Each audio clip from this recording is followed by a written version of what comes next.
Em poucos meses, a política voltou a ganhar cor em Portugal.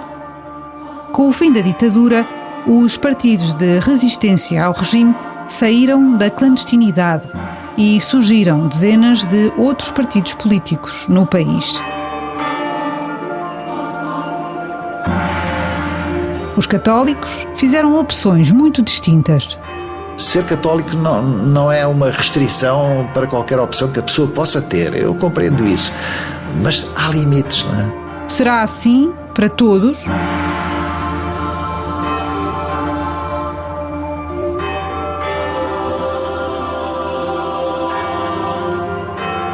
O meu nome é Ana Catarina André. Este é o Igreja e Liberdade, um podcast da Renascença em 5 episódios sobre o papel dos católicos na transição democrática e sobre as transformações ocorridas na Igreja neste período, com contextualização histórica de Paula Borges Santos, numa parceria com o IPRI, Instituto Português de Relações Internacionais. Depois de, no episódio anterior, termos abordado o papel da ação católica na formação de diversas gerações, chegou a vez de falar sobre a participação política dos católicos.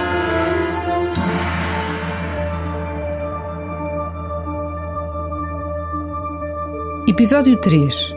Partidos, eleições e uma nova Constituição. Grândola, Vila Morena, terra da fraternidade. O povo é quem mais ordena dentro de ti, ó cidade.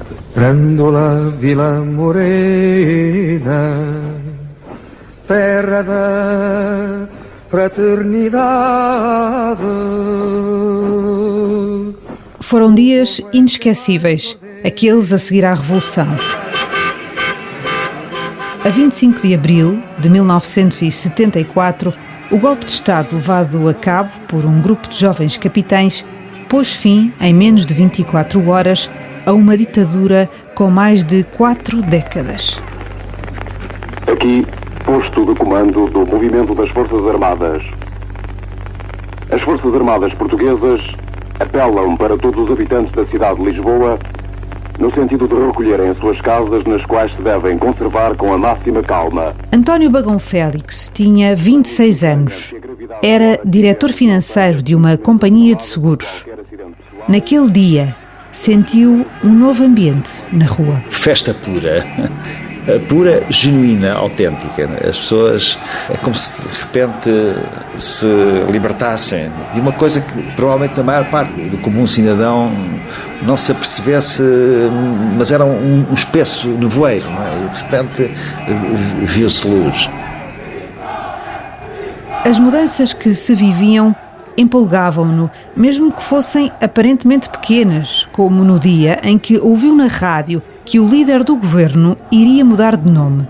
E na altura eu achei que o chefe de governo do meu país, ser chamado primeiro-ministro, punha-nos nesse sentido a par das democracias, a britânica, a Alemanha, a chanceler, mas no fundo era a mesma coisa, quer dizer, a Itália, etc. Havia aqui uma espécie de modernidade que me agradava, não é?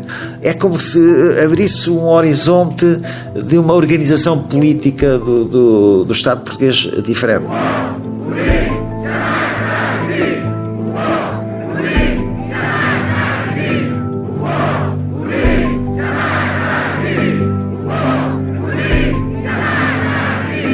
O entusiasmo prolongou-se durante semanas.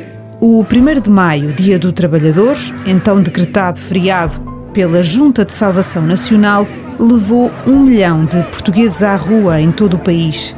Foi a maior manifestação popular de que há memória em Portugal. É daqueles momentos inesquecíveis e inolvidáveis. Estava na Avenida dos Estados Unidos a ver com a minha mulher. Estávamos lá com uma alegria transbordante. Dias antes, António Bagão Félix assistira pela televisão ao regresso de Álvaro Cunhal, o líder comunista que passara 14 anos no exílio. O que é que sente neste momento a regresso a Portugal? Confiança. Confiança em que o nosso povo, em aliança com os militares de 25 de Abril, conduzirão o nosso país pelo caminho da liberdade, da democracia e da paz. Também acompanhou a chegada de Mário Soares, fundador do Partido Socialista, então exilado em Paris, França. O essencial para nós é mantermos a unidade das forças democráticas, porque as Forças Armadas iniciaram o caminho para a realização da democracia e para pôr um termo à guerra colonial, mas é agora que todos os problemas, os grandes problemas que se põem à nossa pátria, vão começar. Soares tinha sido candidato às eleições de 1969 para a Assembleia Nacional, as primeiras que se realizaram depois de Marcelo Caetano ter substituído Salazar na chefia do governo.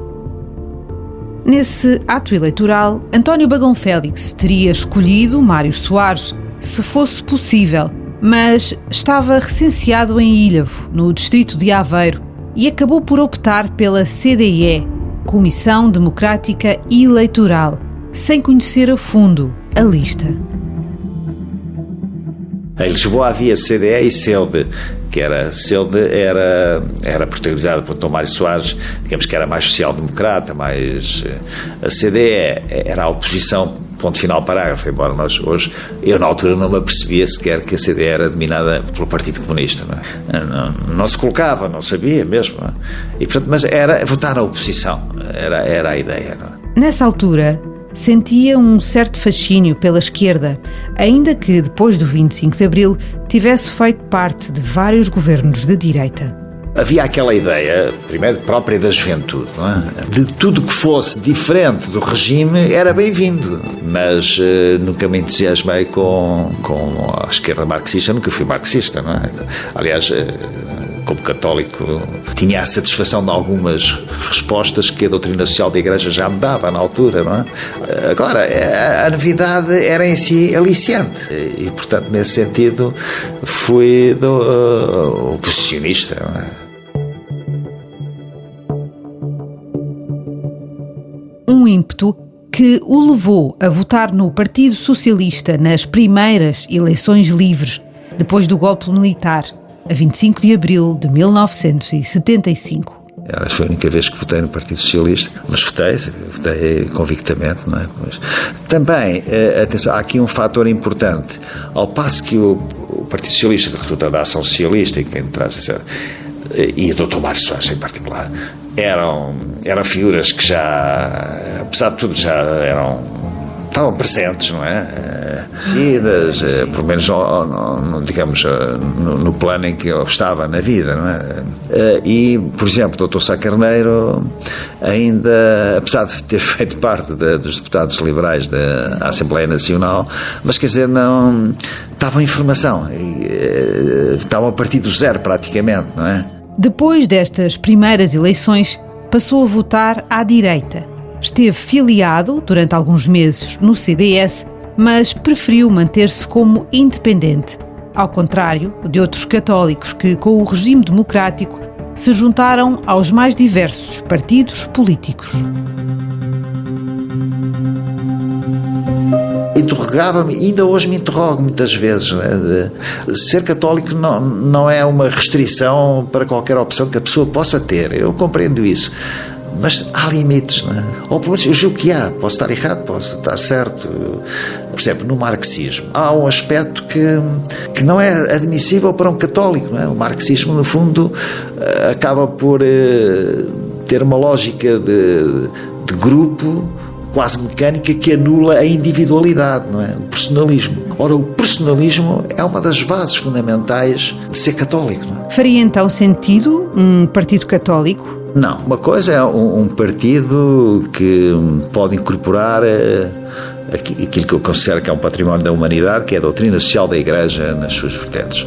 Outra coisa é um partido de algum modo confessional, isso não faz qualquer sentido, não é? Eu sou democrático cristão, ideologicamente falando, não é? Ou social cristão, como dizem em alguns países do norte da Europa, não é? Portanto, com preocupações sociais, mas com respeito pela liberdade, a todos os níveis que ele se possa exercer e com princípios e valores imutáveis de personalismo, de solidariedade e de respeito pelo outro.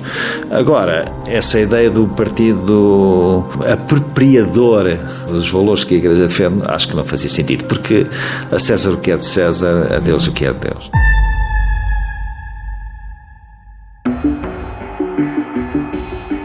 A historiadora Paula Borges Santos lembra que a diversidade da participação política dos católicos já era uma realidade antes, durante o Estado Novo. E nós temos, por exemplo, não só a participação nas listas da oposição que era tolerada a ir a eleições, mas temos, por exemplo, católicos que passam a colaborar com a ASP, que é a formação embrionária do Partido Socialista. Alguns também se aproximam daqueles segmentos mais radicalizados de extrema-esquerda, como a Luar, as Brigadas Revolucionárias.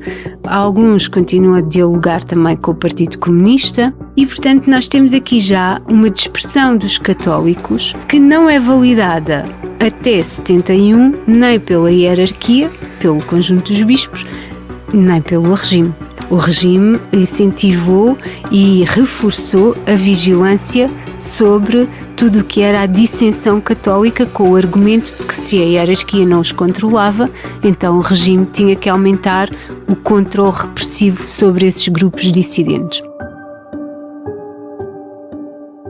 Aos poucos, a hierarquia da Igreja em Portugal foi dando sinais de apoio a um regime democrático.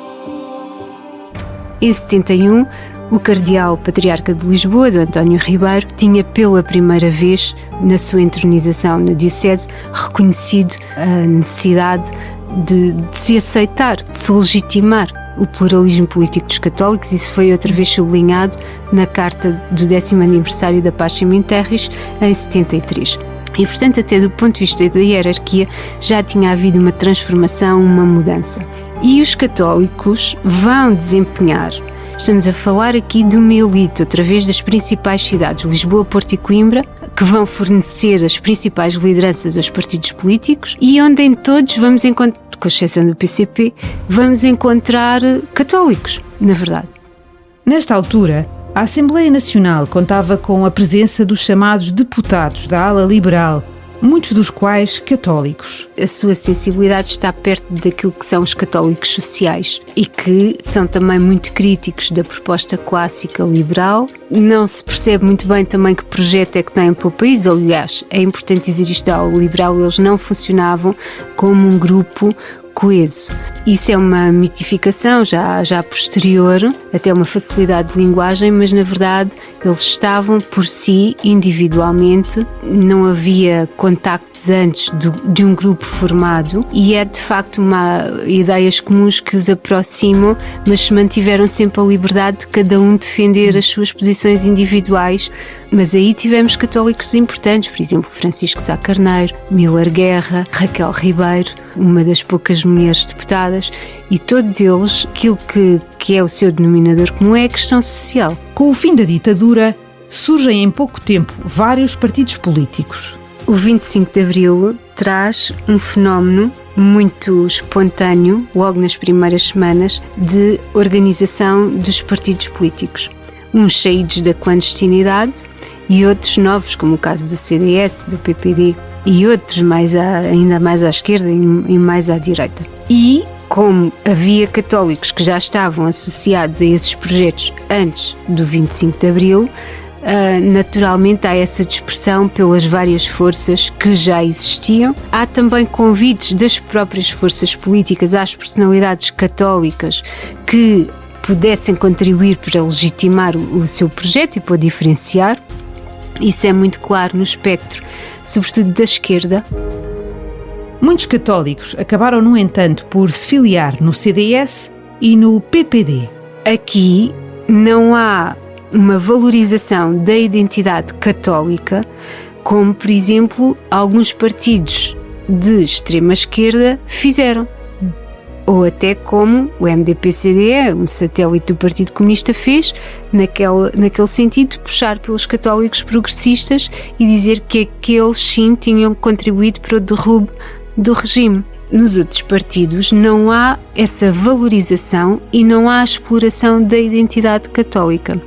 Há uma conformidade às circunstâncias e há imposição da hierarquia de não ser usado o rótulo de católico, mas o desenvolvimento dos projetos para o país, vamos encontrar contributos desses católicos sociais, e não é por acaso que o partido se situa como social-democrata, onde muitos católicos sociais se vão rever, porque está muito de acordo com aquela aspiração de caminhar para uma sociedade mais igualitária, em que o Estado continua a assegurar uma determinada justiça social, um amparo das classes desfavorecidas, e portanto há aqui uma identificação entre princípios da doutrina social da Igreja e do projeto social-democrata.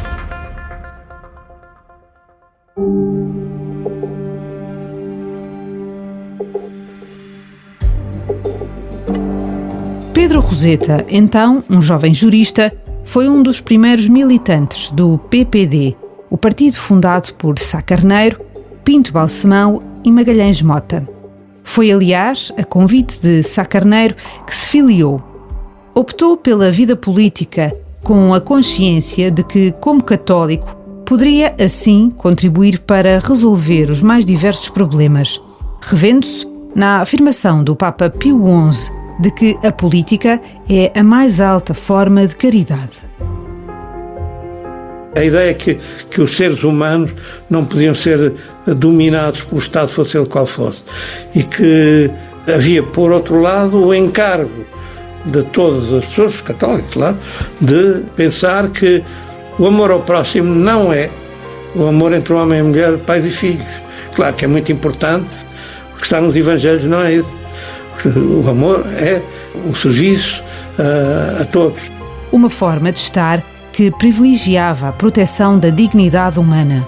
O que interessava era seguir esta ideia que os católicos estão ao serviço do conjunto da população e podem estar em todas as forças que protejam a dignidade da pessoa humana, que não sejam, obviamente, hostis à Igreja, como o Dr. Afonso Costa, que os comunistas de outros quaisquer, ou como a extrema-direita, que no fundo querem o poder para eles.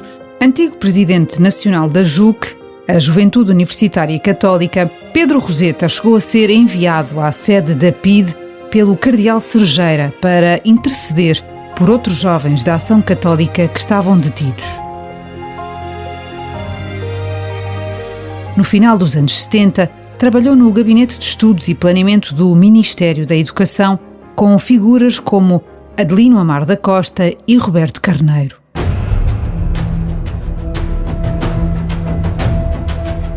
Depois do 25 de Abril, Pedro Roseta enfrentou as consequências do PREC, um período social conturbado, marcado por nacionalizações, greves, ocupações e manifestações em todo o país.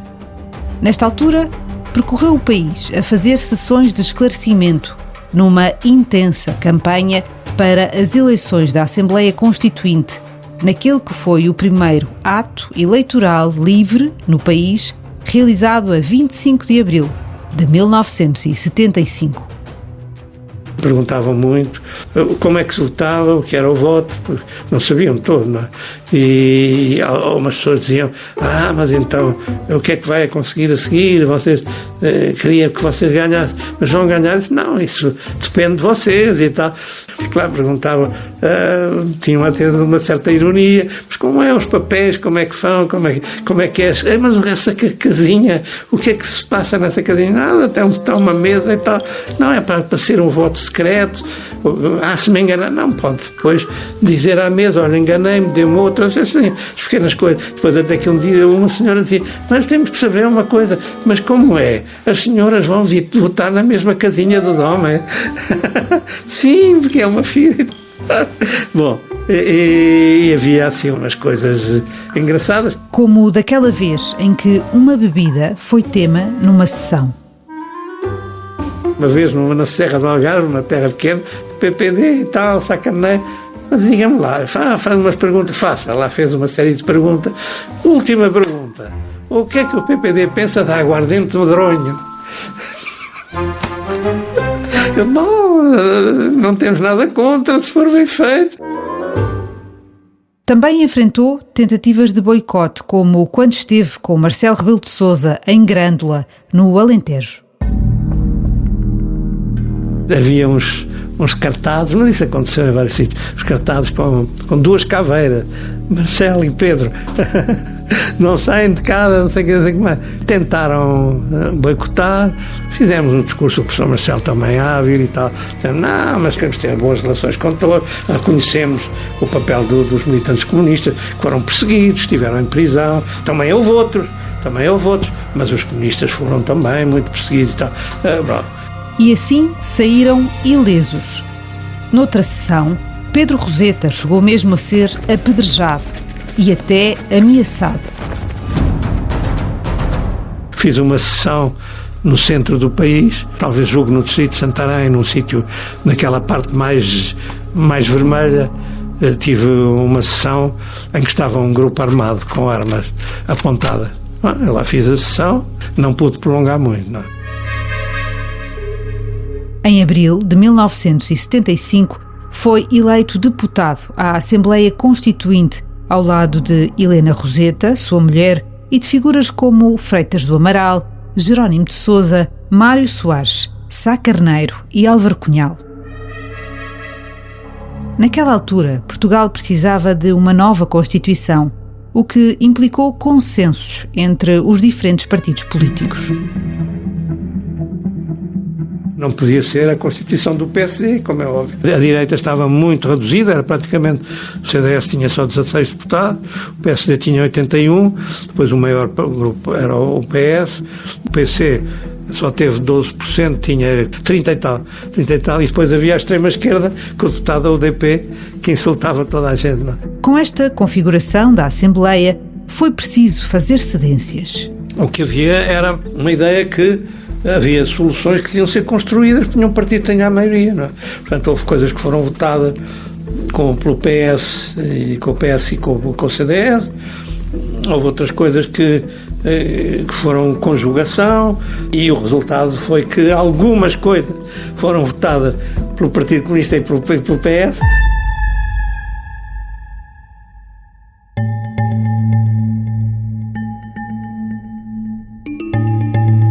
Apesar de, depois do 25 de abril, muitos católicos se terem filiado em diferentes partidos políticos, não foi assim com todos.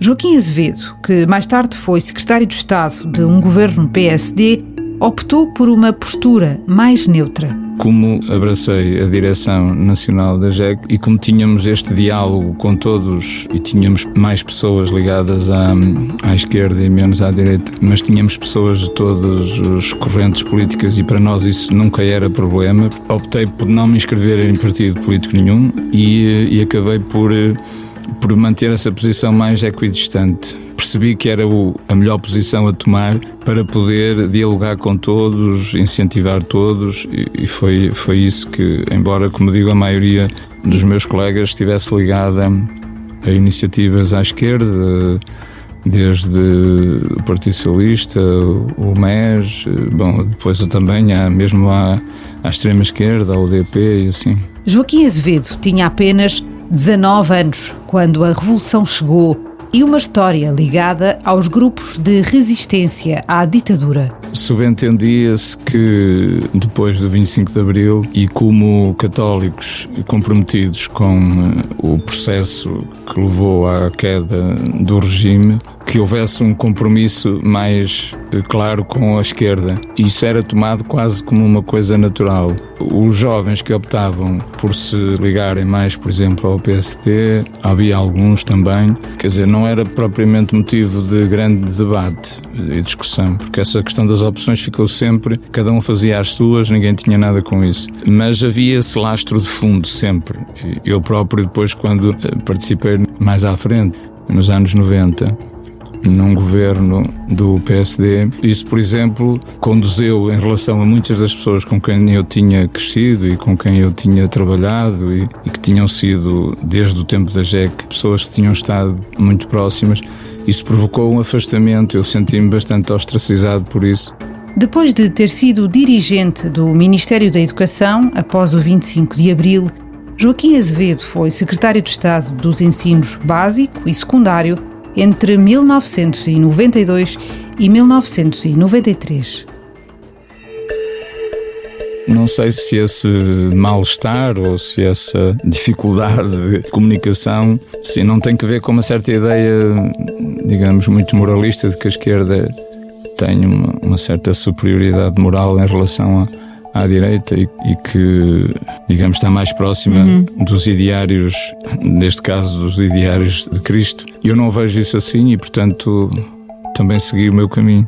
Um caminho que começou a delinear-se muitos anos antes, em plena ditadura, quando frequentava o Liceu Dom Manuel II, no Porto.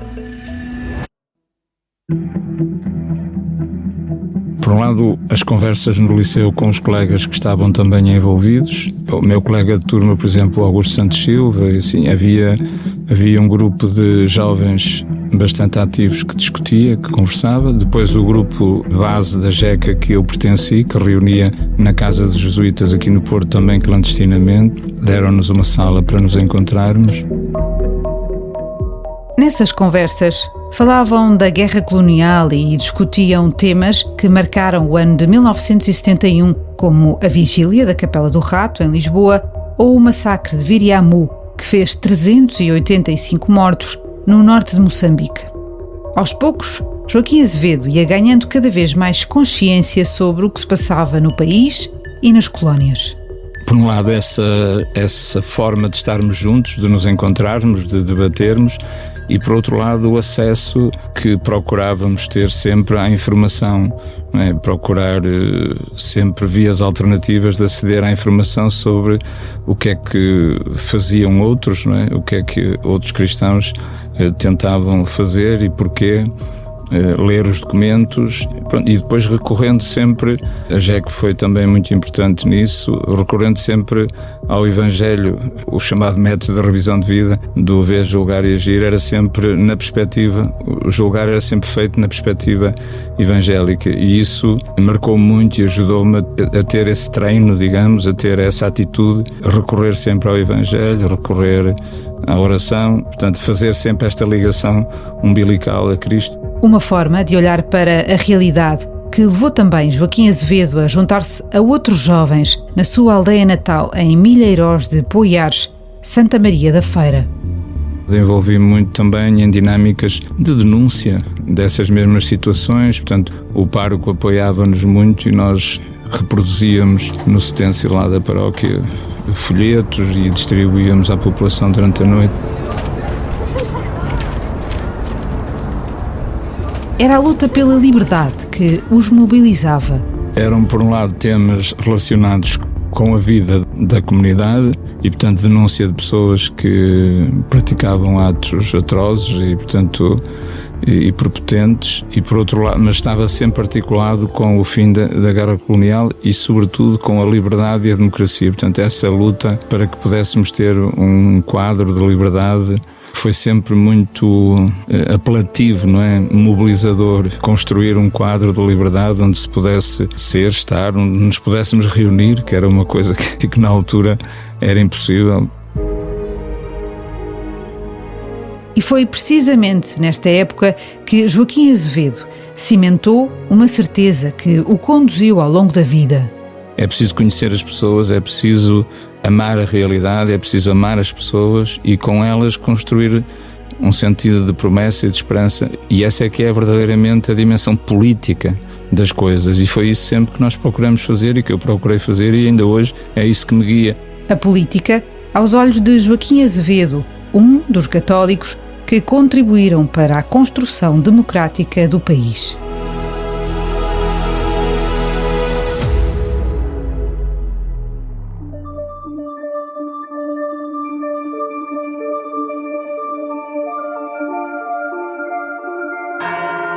No próximo episódio, olhamos para os primeiros tempos da vida da Igreja após o 25 de Abril e para a relação entre a Igreja e o Estado naqueles tempos iniciais. Que se consolidem entre nós as verdadeiras expressões da legítima participação plural.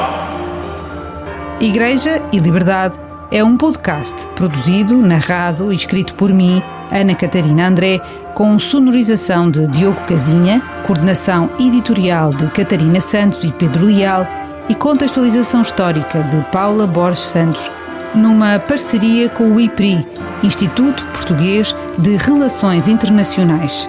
Neste episódio foram usados sons do arquivo da RTP.